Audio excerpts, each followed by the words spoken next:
Welcome to Expert Answers. You may have heard the phrase squatting.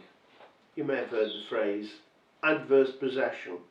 Well, in actual fact, squatting and adverse possession, they're the same thing. Adverse possession is when you occupy a piece of land and you treat it as your own. Now, squatting in a residential house is now illegal. Since October 2012, it's been a criminal offence to squat in a private house.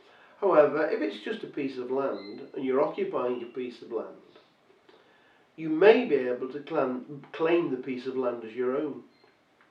Once you've occupied it and treated it as your own for 10 years, if it's registered at the land registry, or 12 years if it's not registered at the land registry, you can then make an application to the land registry to have it registered in your name. It's called the doctrine of adverse possession.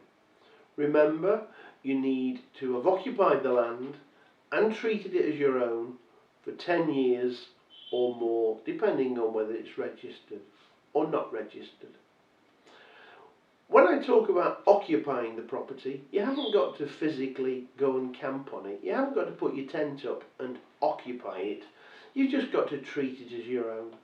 So if you put a fence up and mow the grass and do things like that, and generally treat it as your own, that's sufficient for adverse occupation.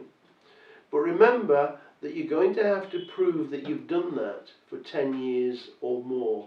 Otherwise, your application fails.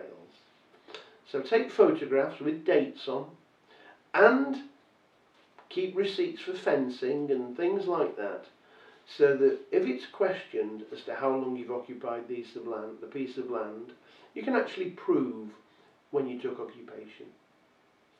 Expert Answers. Legal advice in a click.